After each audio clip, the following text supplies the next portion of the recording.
Broadcasting live from the Business Radio X studio, it's time for Family Business Radio. Showcasing outstanding family businesses and the advisors who assist them.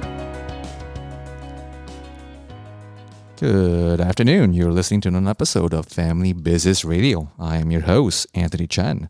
Today we have two great guests with us coming onto the show. We have Elizabeth G. with the G Law Firm and Dr. Remmya Nair with Our Family Doc to kind of kick us off with the show. Elizabeth, welcome to the show.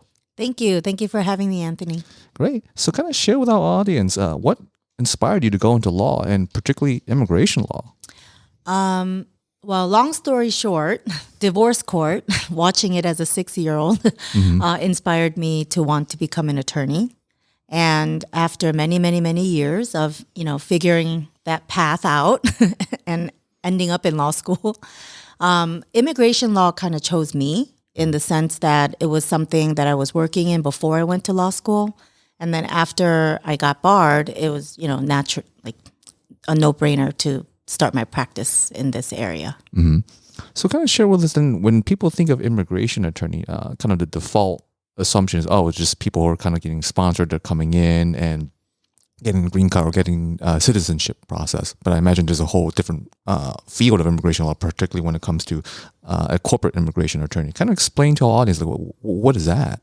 So thank you for that question. So generally, yes, many people think immigration attorneys are more about helping the humanitarian side, people at the border, family separation, and things like that. But a corporate immigration attorney works with companies, investors, entrepreneurs, business owners, and family businesses, essentially to leverage the immigration system to bring in or to employ, the workforce that they need for their business. Right. So it's not just about the things that are happening. I mean, it's heartbreaking what's happening at the border and people fleeing, for their lives with the clothes on their backs. That's definitely an area that needs more attention.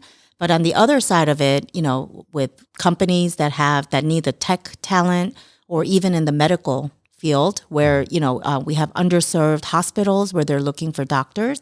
It's a great place for immigrant doctors to be able to not only take care of their immigration visa sponsorships and as well as their permanent residency, but also to add value where it's most needed. So then, can I share some clarification for our audience? Okay, so we know that there's a need, and at least in the corporate side. So who will be someone that you'll be kind of working with? Take us what that looks like. Is it with let's say you mentioned in terms of some of the rural hospitals, would they be the end clientele, or maybe the doctors from overseas who are looking to move into the U.S., or is it a little of both? It's a little bit of both in the sense that usually it's the foreign national who needs my services, contacting us, kind of doing the legwork, because sometimes, they're fortunate enough to have employers who are like, hey, this is new to us. We don't do this on a regular basis. Why don't you go find somebody that you want to work with?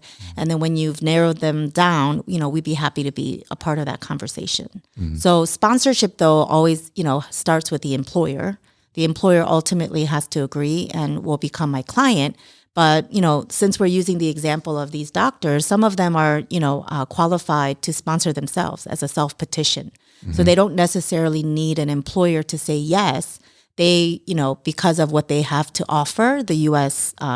Government or the U.S. in general, that, they can do a self-petition, which would resolve a lot of, the headache of having to find an employer to say yes. Oh, did not know that. So because my understanding, can probably incorrect stereotype is that you need some kind of employer to do that sponsorship. So it sounds like physicians are one of those exceptions, or is there other professions? There's a variety of professions and skill sets that may warrant a self-petition. It's actually a specific type of, it's called a national interest waiver, where, it's in the national interest of the U.S. to allow you to basically self-petition yourself because you're just that awesome. Right. Cool. So what are perhaps maybe another profession that might not stand out as obvious? Because right now I'm thinking, okay, doctors, maybe it sounds like maybe people are just in general STEM field. Is that kind of a correct assumption? Well, the STEM field is actually a very hot area right now because, there's so many people with so many great ideas and talents that they can offer. And we have a lot of them, pursuing their advanced degrees in the United States as international students. And sometimes because they can't find an employer to say yes, they may be running out of options, right? Options in terms of working in the U.S. lawfully, options in terms of staying, and also planning for their future. So, there's been a lot of discussion about self-petitioning or becoming entrepreneurs themselves. So it's an area of law that does cater a lot towards the STEM folks, like the people who have the STEM background. But honestly, I don't put cases or clients in a box. I kind of deal with you give me all the facts, tell me what you have, let's try to figure out a way that gets you what you want, right? So that's how we generally try to strategize when we talk to a client. Okay. So whether someone who's coming in to potentially, if they fall under, I guess, the exceptions to the guidelines of being able to self-sponsor, or companies looking to acquire additional talent that is just not applicable or available here in the U.S., do you have to be like a Fortune 500 company to be able to afford such services? No, I don't think my fees are that bad. No, I think that's a misconception that you have to be like a Fortune 500 company to be able to sponsor foreign nationals for either visas or permanent residency. In fact, I enjoy working with the smaller businesses where they're just doing this for the first time. They've identified somebody that they just think is so awesome that they want to, help them, and they want to keep them working and happy for their business. So I really enjoy working with those types of employers. Whether you want to do 1 or 5 or 500, the work is about the same. So it really, I think, matters what type of service provider you choose and what kind of client attorney-client relationship you want to have, right? So I think that kind of culture will determine the work style, and if it works for your business. At the end of the day, businesses have to kind of view the cost of sponsorship as an investment that gives them a return on investment, not as a cost, right? Not as a cost that's I got to spend this money and it's it. But it really, if they are able to view it as an investment and be able to extract the return on their investment, I would say, it's rather prudent to want to do this as an employer, especially because of what we're going through right now as an economy, where there's a lot of people, there are a lot of bodies, but are they the right body for our business, right? Are they going to add value to my business? Is the question. Yeah. I ask myself all the time. And for every business owner, I think the major pain point is really finding the right people to be able to rely on and kind of retain them in a way. So then that kind of leads to a follow-up question is, other than kind of the obvious, the STEM, do you have a couple of examples that would not kind of fall under the stereotypical STEM, or what kind of business that would that could use your services, but they're probably not thinking about it? Because they just think, I don't fall under the stereotype. So, or maybe I'm not a Fortune 500, and they just might not even realize it. Right. One of my clients, I really enjoy working with them because they're very decisive and they move fast in their decision making. But they're an landscape architecture firm.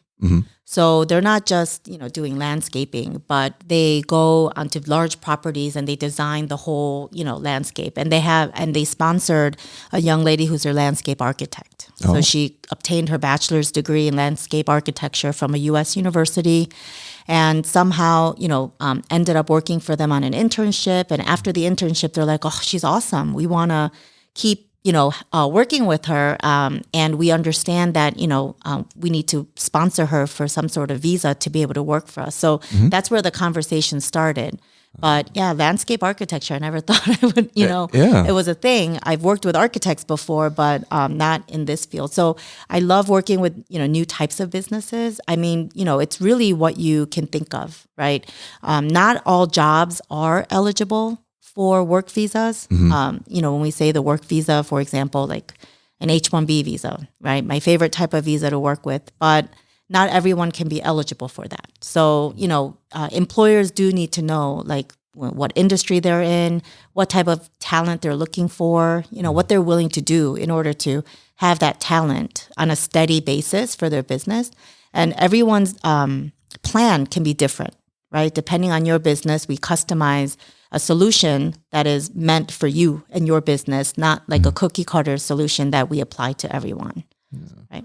So it sounds like for a business or business owner who may have an intern that inadvertently they find out that it's not a U.S. citizen and they want to keep them, it sounds like this is at least an opportunity, an avenue to still keep that talent. Absolutely. I mean, it's probably going to happen a lot now because we're gearing up for H-1B season coming March 2024. So what this essentially means is if you're in an internship with an employer, you need to ask now, will you sponsor me for my, for the H-1B lottery? And, sometimes it's difficult making that request from the foreign nationals perspective. And sometimes, it may be off-putting for an employer to, get a question like that, especially in an area that they're not familiar with. But I think, as with anything, communication is key here, right? There needs to be an open dialogue on what's desired, what's wanted, and what's, what the employer is willing to do or give, right, for that employee. I can imagine, especially if one is an intern, is like there's that power dynamic. How do I make this big ask? Because it's like above and beyond in terms of just a simple raise, but kind of I imagine maybe like a legal liability or even more costs on an employer. So how did that conversation, getting back to the previous example of with the architect, who kind of meet that first ask or their approach? So for that client, it was actually the foreign national who, probably started with a Google search. Oh, okay. And, Google's algorithms, I'm not going to pretend to know how that all works behind the scenes, but, pointed her to a firm that is a great referral partner for me in that jurisdiction. And they said, hey, if you want employment-based related stuff, you got to talk to Elizabeth. Yeah. So she scheduled a call, and she was very good about including, the decision makers on the call. And we were able to have a very open and transparent conversation about what their end goal was. That's what I start with. So what do you want to be able to do? They're like, well, we want this person to stay. We want her to, be happy with us for a long time, right? And I said, okay, then I'm going to get you there. And this is how we're going to get there, right? So, every step of the way, they included her in the conversation. And, even after the fees were quoted, they went back and talked as a company and just gave me the decision. Like I said, quickly. They said, yes, we want to go through with this and let's get started. So that's when, we get to work, right? That's when the real work starts. And, with my goal of delivering the end, outcome, which is for this employee to be able to work and live in the United States, not encumbered by immigration status or limited by the visa, but to be able to freely live and work and do, her craft, which is, in landscape architecture. That's very, very niche. I imagine at the end of the day, if one is that standout of an employee for the company, it sounds like she's more than worth investment for them to really just come back with a quick yes, yeah, whatever we can to really keep her here. Exactly. And then as kind of a follow-up with that is, so we've got a couple of examples of the STEMs, the architecture firms. What other ways in terms of immigration return or corporate immigration, you mentioned a little bit on H-1B for our audience who are maybe not in the know, kind of like a quick explanation or a Cliff Notes version of like, what is H-1B? And you mentioned the term lottery. How's that involved? Because kind of the stereotype for people who are new to this, like, what do you mean? I thought you just submit an application and magic happens and then I get a visa. Right. But it doesn't sound like that to be the case. No, unfortunately not. So an H-1B is a type of visa reserved for specialty occupations, meaning the Department of Labor defines a specialty occupation as a job that requires a minimum of a bachelor's degree. So it's not enough that the employer says, I want this person filling this job to have a bachelor's degree. The Department of Labor has to agree, right? So, clearly these jobs are not for like the trade school jobs, the skilled labor jobs, unfortunately will not qualify for this visa type. So, we see H-1Bs a lot, in the tech space, software developers, accountants, even attorneys, right? So coming out of, foreign attorneys doing, law school or LLMs in the US, also need sponsorship for an H-1B to be able to work after they graduate. So this visa, new recipients of this visa are invited once a year, early like March, April. And unfortunately, because it's so oversubscribed, there's a lottery. Right. So there's, in total 80,000 visas every year. And then last year, I think like 850,000 registered. Right. So in the lottery. Right. So that's what I mean by oversubscription. Wow. Yeah. And they run a lottery, and literally being selected and invited to apply for the whole thing is like winning the lottery. Yeah. Yeah. So, and once that happens, notifications are made at the end of the month in early April, late March, early April. And then you have until June to file your case, right? So in that time, the employer can always say, no, I changed my mind. Or economic indicators, I'm going to, downsize and your position is being eliminated. I'm sorry. Yeah. So those individuals, just they have to enter the lottery again next year. Right. And of course, there's no guarantee that they'll be selected. Right. So, I mean, you had mentioned that, for a very standout employee, it might just be a no-brainer for a company to say yes, but it doesn't necessarily have to be for a standout employee. Right. It can be an employee that you need right now for your business who's willing and able to perform at the level that you need. Right. So it's just cost of doing, if you factor it into it being cost of doing business. And also be really smart about how you're going to extract, whether, subjectively, objectively, whatever, the return on investment from this employee. Really, at the end of the day, the cost, like the visa fees and the attorney costs, really is not an impediment to a lot of companies making that decision. I feel like if you're a business that knows your numbers, right, knows where you're headed, right, it's like any other decision that you make in your business, right? So from the foreign nationals perspective, asking, it could be very difficult to bring it up, but in some industries, it's kind of a norm, right? It's expected because they know you came in as a graduate of, an international student graduate, with a certain degree. So you only have, work authorization for a set period of time. So the next question is, okay, are you going to sponsor me for my H-1B? Okay. So it sounds like it's like really a 1 in 10 shot to get in terms of being given the green light to apply. So what happens to the 9 out of 10? Do they have to go back to their home country or is there another? I mean, they have an option. Do they have any other visa options available? We screen to see, are they married? Do they have, spouses that have the, visa so they could hop on and be their dependent? Are they willing to go back to school? Right, for a PhD, if they, another master's, right, or go home.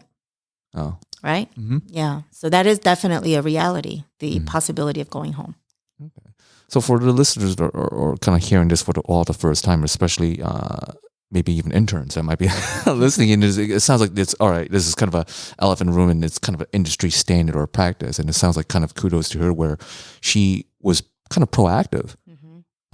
Doing her research and reaching out to you. Is that kind of a recommendation you would have for those kind of in that position instead of going directly to the employer, but maybe reach out to an immigration attorney first to explore their options? I mean, you know your employer best, right? So if your employer is the type or your manager, normally they kind of, go to their manager and ask, right? How do we, send this request up the flagpole? Who do I need to talk to? Yeah. Depending on, how big the company is, right? They might even have a process, right? But generally, it might be prudent to have all your facts together and then present, your case for the sponsorship so that you make it very easy for your employer to say yes, right? Then you've already done the legwork, and your employer, I, like myself as an employer, would appreciate somebody who took the initiative to do that, because it would show me that they want this, right? And if they want this that bad, they're going to want the job that, that is supporting the sponsorship that badly as well, right? So, or they could, first get the yes from the employer who says, okay, go do your research and, follow up with me in a couple of weeks. then, at that time they reach out.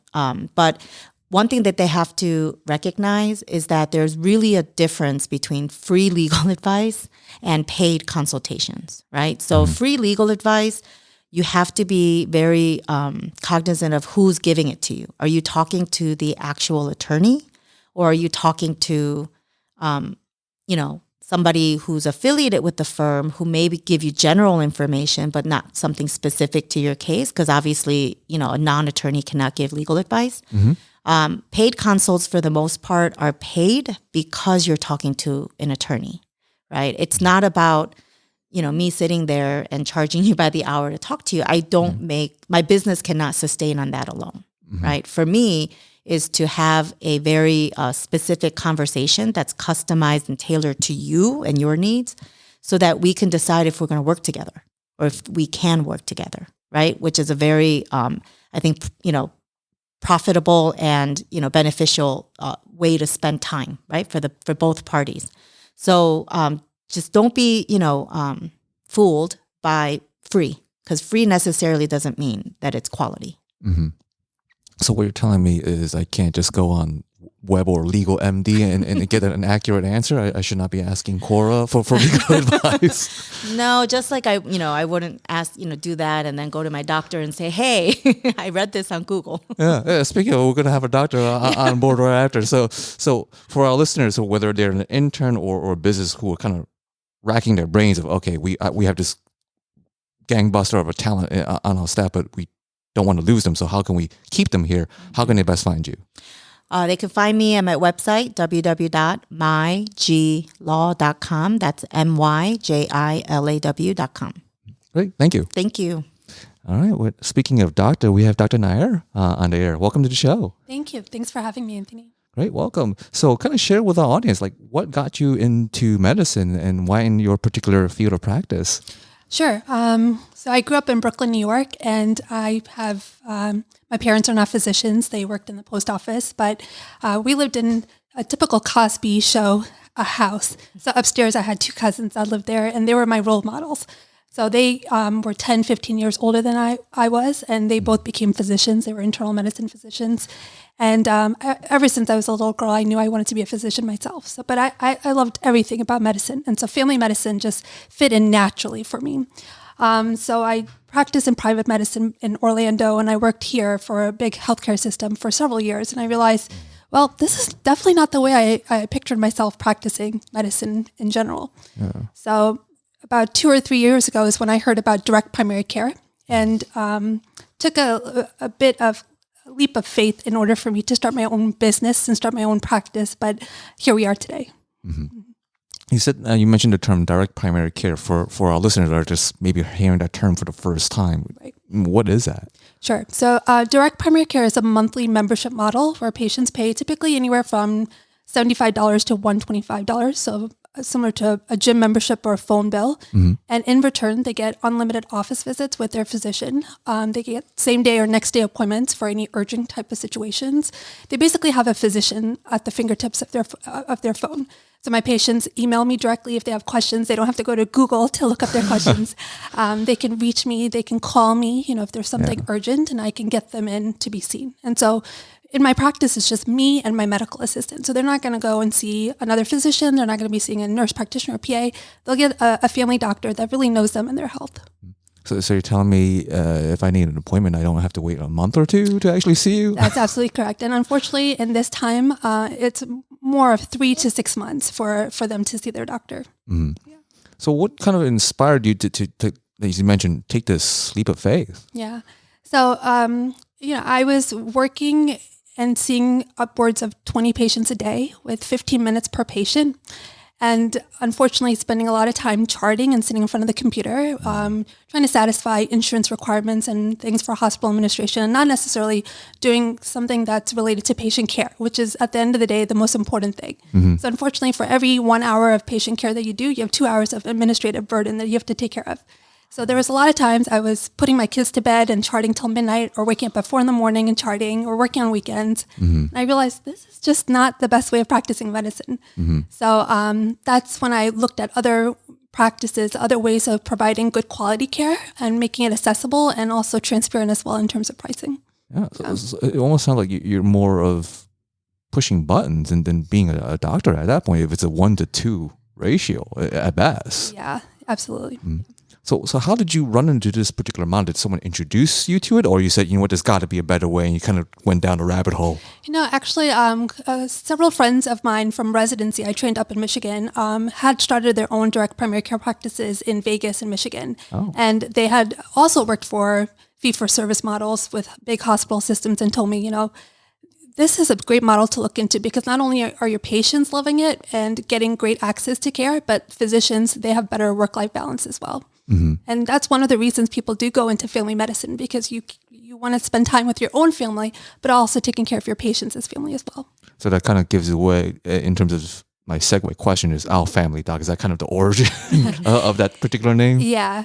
Just trying to be that family doctor that you always envisioned back in the country. You can call your doctor's there for you. Some family doctors that are practicing this model even do home visits. That's just built into their model. So it's really just having somebody that'll take care of you, navigate the healthcare system as it is today, and just be there for you through every step of since you're born until literally the day you die. Cradle to grave is what we call it. Yeah. So kind of then addressing the elephant in the room. So those that are listening, as they're just kind of hearing this particular access to a doctor so immediate. And then the next question in their mind is, all right, well, what about health insurance? Like, how does that play in, or does it play in at all? And what is kind of the pros and cons? I mean, we do tell all of our patients, you do need health insurance, because if there's any sort of catastrophic events that do occur, such as unexpected surgeries, unexpected hospitalizations, those are not things that I can do as a family physician. So I absolutely tell all my patients, try to get some sort of coverage, whether it's a high deductible plan that's used for catastrophe, that's going to be very important. But I mean, this model is great for those that unfortunately are underinsured, has high deductible plans, or uninsured completely. Okay. Then you mentioned in terms of having an appropriate number of time, or time that you can spend with per patient. I imagine it's got to be more than 50 minutes and not spending 30 minutes just kind of pushing buttons and making sure that the records are right. Explain to us, at least on the patient end side of things, okay, well, that means there's only a select number of patients that you have a full bandwidth for. Like, do you have a cap for yourself in terms of patients that you're accepting? Yeah, so because I'm my own business owner and I have autonomy with this practice, I get to decide when I want to cap my patient panel. So most direct primary care practices only take care of a couple hundred patients, whether it's anywhere from 300 to 500 patients, as opposed to when you're working for a big healthcare model, you're taking care of a couple thousand patients. I had over 2,000 patients in my panel that I was taking, and that's why I had to see patients every 15 minutes. Now, because I don't bill insurance at all, I don't have those restraints. And so I'm able to see a patient for an hour at a time. And some of my complex patients, I take even more time with them. So no, it's unhurried appointments, essentially. All right, so if I come to your office, it's not like I'm being ushered out the door just as I'm signing my name. No. I always tell my patients, we have a great lobby, but nobody ever sits down in our furniture. They're roomed right as soon as they walked in through the door. Wow, okay.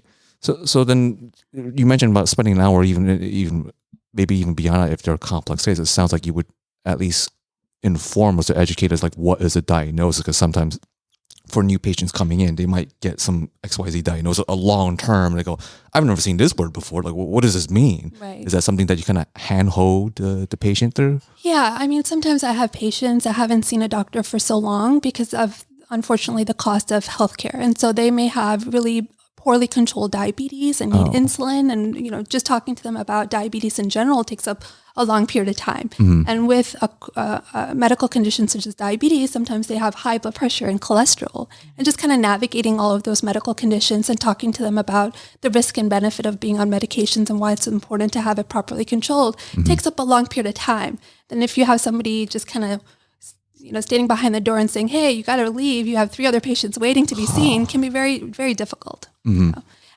when I was working for a hospital, it was very difficult for me to tell my patient, I'm so sorry, we're running out of time and you're going to have to come back in another week, pay another copay, take time off from work so we can talk about, X, Y, and Z. Yeah. So in this model, I'm able to dedicate as much time as I need to with whatever the patient's concerns are. So they get attention, Yeah. or quality attention on the spot, and until they get their questions resolved. And it sounds like if I need to see you like today or tomorrow, that's fully accessible as opposed to waiting a week, or as you mentioned, if it's a new patient, what is it? You mentioned 3 or 6 months out? 3 or 6 months out, yeah, to see a primary care doctor or even a specialist. Specialist even longer. Like I had a pediatric patient that needed to see a pulmonologist, and their wait time at CHOA was over a year. Yeah. So Is that just, well, you mentioned, you gave us a little insight behind the curtains, was that each doctor was up to thousands of patients. couple thousands, yeah. So primary care, about 2 to 3, even more, 4,000 patients, but specialists can be even more than that. 8,000 patients or more. Uh-huh. Yeah. Well, do they sleep? I know, right? Yeah, no, everybody's working really hard. And kind of share with us, so we've got accessibility, quality of time. What other, those two are already massive differentiators from, like, I guess, a traditional health insurance system. What other differentiators would you like to also highlight that perhaps our listeners might not be aware about? Because they're probably not even aware about a direct care physician model. Yeah, I mean, people think direct primary care is concierge medicine, and in a way it is because we spend a lot of time with our patients, but unlike concierge, we don't bill insurance. So with concierge, you have to pay a copay for every visit. And so that adds up. And then you have annual fees as well. So there's a concierge medicine practice not too far from us, and it's about 8 times as expensive as our rates. So for, on average, from adults that are between 18 to 64, it's about $99 per month from our direct primary care membership. Oh, wow. So it comes out to about $1,200 a year. It's even cheaper if you're a pediatric patient, and a little bit more expensive if you're above the age of 65. But with concierge medicine practices, it can run up to $8,000 to $10,000 per annual. So another thing is you may have a misconception that we'll only see uninsured patients, which is not true. Actually, most of my patients have great insurance, but they have poor access to care. Whether when they're feeling unwell, they go to the urgent care and they wait for 2 hours, or they call their primary care doctor's office and it takes weeks to get in, and by then they may have significantly worsened and had to go to the ER, or they're just kind of fed up. Yeah. So most of my patients have great insurance, but some don't. So I see a wide breadth of patient. You mentioned in terms of the family doctor from cradle to grave, so it sounds like you also see, of course, toddlers and infants as well. Yes. Right now we're seeing 2 years and above, just because we don't have vaccinations in our office just yet. When we have a larger volume of patients, and we'll be getting vaccines. So right now we're seeing 2 and above. But as a family physician, yes, we deliver babies, we can take care of newborns and such. I imagine particularly for parents who they got fussy kids or always getting sick, that having that 24-hour accessibility, I imagine would be of huge value. Yeah, I've had patients, a mother just text me a picture of a rash, and they didn't have to spend the time to come over to my office. But if they do come to my office, one of the benefits is that we dispense medications at wholesale prices as well. So let's say if a patient needed a steroid cream, well, I can provide that cream for about $2 or $3, and the patient won't need to go to the pharmacy and spend another 20 minutes there, or drive 20 minutes and spend another copay for their medication. Yeah. Did not notice. So not only are you able to kind of give them time and attention, you can also provide the medical care on the spot. Yeah. Yeah, so they love that. If they have a sinus infection, I could walk over to my cabinet and dispense some antibiotics, and then also text them 2 days later and ask them, how are you feeling? Are you feeling better? Yeah. Or if they have uncontrolled high blood pressure, dispense some medications and such. And then we also draw labs in our office as well. So those lab work is also very deeply discounted. So about $5 each for a lot of the most commonly ordered labs during your annual physical, such as diabetes testing, thyroid testing, cholesterol testing, blood count level to make sure you're not anemic. They're about $5 each. So a lot cheaper even if you build it through insurance. Wow. Okay, so kind of a general blood draw for the acronym CBC, or complete blood count. Everything else, the hormones and everything else, I know going through insurance, I'm looking like 100 here, 100 there. I'm like, that's kind of expensive. Yeah. But you're telling me they could just come to your office and kind of do most of it like $5 at a piece. At a piece, yeah. For the more commonly ordered labs, some of the more specialized labs will be more expensive. But before we draw them, we tell them the price transparency of how much it'll cost if you paid cash.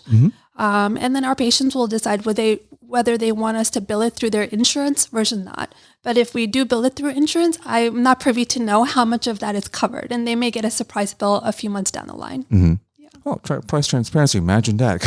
You're going to get me on my soapbox when it comes to medical care. It's like, how many other services can you get? It's like, hey, come buy this, but we won't tell you the price until after the fact. It's like, hey, wait a second here. Right. And that's one of the very frustrating things when I was working a fee-for-service model before, where if I ordered an x-ray or a CT scan or ordered lab work, I had no idea how much those labs would be or imaging would be. And, I would be surprised and shocked with the bill as much as the patients were. And here I can tell them, hey, your stress test will be $75 at this hospital, $90 at this hospital without insurance. Your chest x-ray will be $50, So it's really great for advocating for patient care and giving price transparency as well. Wow. Okay, I did not know about this whole order, because when I think about concierge medicine, as you mentioned, it'd be, as the term implies, that's like very high end, but it sounds like this is very affordable and accessible for a whole series of people. Yeah. So then kind of comes the next question would be, in terms of paying kind of the membership, is that eligible, if I'm thinking of the right word or verbiage, in terms of using either an HSA or an FSA to pay for that? You may want to talk to your HR department to see if that's something that's qualified. But some patients have used their HSA in order to pay for their membership. Well, that's good to know. It's good to know. Then another highlight would be, what is perhaps another stereotype or myth revolving around kind of direct care practices that the audience or the public just might not be aware about, that you would also like to highlight? I would say that people may think that it's only for those that are extremely wealthy, but absolutely not. I mean, this membership is actually even cheaper than my phone bill, or even some gym membership like CrossFit, and why wouldn't you want to invest in your health and be proactive in your health? So that way no medical conditions can develop in the future, and you have a doctor that's really going to be there navigating with you every step of the way. Well, I imagine for people with kids or a young family, instead of like freaking out going to WebMD, it sounds like they can just text you with a photo, whether it's a rash or something, and to kind of get at least guidance on the spot, whether it's something urgent, they need to see you right away, or say, it's probably just a diaper rash. Right. Yeah, exactly. So then kind of addressing something that's kind of top of line right now, with whether it's the flu or cold, all that is all going on right now. Like, do you see a lot of those cases of parents coming to you that are concerned? And is this just kind of another flu season and nothing to really like sweat about? Like, what's recommendation that you would have for parents? I mean, yes, I am unfortunately seeing a lot of flu and COVID and RSV right now. And not just in children, but just adults as well. Like today I had a COVID patient, yesterday I had a flu patient. So regardless of age, both of them are caused by viruses, and just talking about supportive care, and if depending on if they had COVID and risk factors for COVID in terms of progression to severe disease, are they a candidate for Paxlovid, and talking them through it, and just kind of telling them what vitals to monitor for, and to see if there's worsening of symptoms. And I can check in on them every day because I have a lower volume of patient. So I'm the one calling the patient instead of my nurse or my staff, So one of the great things is I had a patient today who unfortunately was not feeling very well, and we did a flu swab and a COVID test, and it was free. It's part of their membership. It's one of the perks of being a direct primary care practice patient. I had another patient who was having an asthma attack because they had flu. So they were having some wheezing, and we were able to give a breathing treatment free of cost. That doesn't cost them anything. Now, if they went to an urgent care or the ER, they probably would have gotten a bill for $60, $70, So I'm able to save them money in those regards as well. Okay. So not only are you able to see kids that are just running noses, and then parents are kind of, I don't want to say freaking out, but just concerned, like, hey, is this something that I should be concerned about for my kid, or even all the way up to elderly? So what is kind of, I guess, to kind of close out, one advice that you would have for people that are just kind of learning about this model now and are just kind of on the fence, like, I've been with my doctor or insurance doctor, for lack of a better word, for like 5 or whatever years. But what is something that that should prompt me to get off the fence and come to someone like you? Yeah, I always tell my just the general public, if you're already happy with your family doctor, then there's no need in me trying to convince you very hard to come to my practice. But if you're somebody frustrated with the current healthcare system and how little time you have with your doctor, how long you have to wait to hear an answer back from the office, at the rising cost of healthcare as well, and if you're looking to save money, this may be a really great option for you. Great. Well, thank you. And how could our audience, and particularly whether it's parents or people with kids running about as petri dishes with sniffling noses, how can they best find you and kind of get that 24-hour service? Sure. My website is www.ourfamilydoc.us. Phone number is 404-446-9979.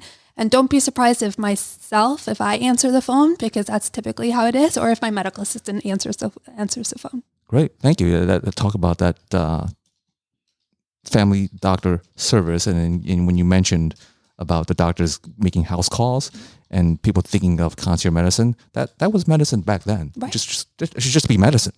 Exactly. Right. Well, thank you. You're welcome. So as you all heard here in terms of our two amazing guests and their story, how they got started, some of the things that kind of inspired them to go out on their own and opening their own practice. So I would imagine a universal question to kind of bring our guests back and to kind of gain their insights would be, what is one particular either client or patient case that had such an impact on you that you made a decision or thought to yourself when you had doubts in the beginning, is like, you know what, I made the right choice. This is where I belong. Whether it's a client or a patient that had such an impact on you that made you think, I'm in the right place. To give our guests some time to think, this is, of course, the financial legalese of the show. You can fast forward this a little bit if you want. This show is sponsored and brought to yours truly, Anthony Chen with Lighthouse Financial Network. Securities and advisory services offered through Osaic. We are a member FINRA SIPC. Osaic is separately owned, and other entities and or marketing names, products, or services referenced here are independent of Osaic. Our main office address is at 575 in Broad Hollow Road in Melville, New York, 11747. You can best reach me at the phone at 631-465-9090. My extension here is 5075, or preferably by email, which is just my full name, Anthony Chen, CHEN, at lfnllc.com, or you can always reach out and connect with me on LinkedIn, which is Anthony Chen, and I'm the only guy with glasses up there with a big LFN banner behind my head. So if you don't see those two things, you got the wrong guy. So kind of bringing back our two guests, the question again is, what is the client or patient that had such an impact on you that made you go, yeah, I'm in the right spot? Okay, I'll go. Okay, so for me, I've been in business since 2018 on my own. And it was actually like a culmination. So these clients became my clients right when I hung my own shingle. And it started with, just like a consultation about the son. And then later it became, I don't think they hired me for the son's case. And then later it just, became the father's case. And, we were doing that. And then the grandfather's case, the grandmother's case. So, just recently the son finally obtained his permanent residency. And in looking at that, I just looked back and I said, wow, the whole family. I was able to help the whole family. And I was so grateful for them to entrust their whole family's immigration, future in my hands, and also, with my firm. But I was also very proud of myself and proud of us, as a firm, that we were able to really deliver full service, right? Full family service. So it's not that, and I think for me, that's what along the way, our successes, and I have clients where, we're able to get them their desired outcome, because I believe, if you have a good plan and you execute it well, you're going to get your desired outcome. But, in looking at this family, it kind of it just proves that this is what I'm meant to do, right? That I have the skill sets, I have the knowledge, I have the, the bandwidth and the desire to help people. And it's not, always about helping the people who, need us to help them, but it's really about helping the people who are helping themselves by coming to me, right? So, and I was very happy to kind of bring it full circle, and the whole family can now travel together on a cruise. Yeah, so, they have you to thank for. and themselves too. Great. Well, thank you. Dr. Nair? Sure. I had one patient who I dearly love who unfortunately is uninsured and has a history of blood clots and a couple of blood clots. So she's supposed to be on a specific type of anticoagulant to prevent her from having another blood clot. But unfortunately, she was put on an inappropriate medication for it, which increases the risk of blood clotting.